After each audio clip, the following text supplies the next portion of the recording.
আজকে আমরা রান্না করব কবুতরের মাংস দিয়ে লাউ। আসসালামু আলাইকুম। এই গরমে এরকম রান্না কিন্তু বাসায় একবার ট্রাই করে দেখতে পারেন। এখানে আমরা 2টা কবুতর বেছে নিয়েছি। এরপর কবুতরগুলোকে কেটে নিব। কবুতরগুলো কেটে আমি ভালো করে ধুয়ে নিয়েছি। আর নিয়ে নিয়েছি মাঝারি সাইজের একটি লাউ। লাউটাকেও আমরা কেটে নিয়েছি, কেটে ধুয়ে নিব। আশা করব না টেনে পুরো ভিডিওটি দেখবেন। চুলায় একটি কড়াইতে রান্নার তেল দিয়ে দিচ্ছি 3 টেবিল চামচ পরিমাণ, রসুন বাটা 1.5 চা চামচ, পেঁয়াজ বাটা 1.5 চা চামচ, জিরা বাটা 1 চা চামচ, স্বাদ মতো লবণ, হলুদের গুঁড়ো 1 চা চামচের থেকে কম, মরিচের গুঁড়ো 1 চা চামচ, ধনিয়ার গুঁড়ো 1 চা চামচ। ধুয়ে রাখা কবুতরের মাংসগুলোকে দিয়ে দিচ্ছি। এবার একটু নেড়ে চেড়ে মিশিয়ে নেব। শুকনো গরম মশলা দিয়ে দিলাম, এলাচ, দারচিনি, তেজপাতা।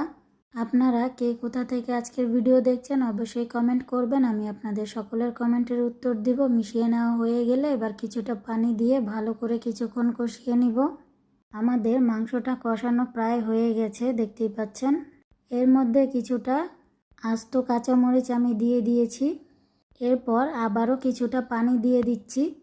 পানিটা ভালোভাবে বলক চলে আসলে এর মধ্যে দিয়ে দিব আগে থেকে কেটে রাখা লাউ। লাউটা দিয়ে নেড়ে চেড়ে মিশিয়ে দিব সব কিছু ভালোভাবে। মিশিয়ে নেওয়া হয়ে গেলে ঢেকে এবার কিছুক্ষণ কষিয়ে নিব। আমাদের লাউটা কষানো প্রায় হয়ে এসেছে। গরমের সময় এই রকম হেলদি খাবার খাওয়াটা কিন্তু আমাদের শরীরের জন্য খুবই জরুরি। ভালোভাবে কষিয়ে নেওয়া হয়ে গেছে। এবার আমরা ঝোলের জন্য পরিমাণ মতো পানি দিয়ে দিচ্ছি। পানিটা দিয়ে আবারও রান্না করব প্রায় 10 মিনিটের মতো। ফিরে আসব 10 মিনিট পর। 10 মিনিট পর ফিরে এলাম। দেখতেই পাচ্ছেন আমাদের তরকারিটা প্রায় হয়ে এসেছে। এখন আমরা এর মধ্যে দিয়ে দিব 1/2 চা চামচ ভাজা জিরার গুঁড়ো। দিয়ে নেড়ে চেড়ে 1 মিনিটের মতো রান্না করে চুলা থেকে নামিয়ে নিলেই তৈরি হয়ে গেল আমাদের আজকের মজাদার কবুতরের মাংস দিয়ে লাউয়ের পাতলা ঝোল।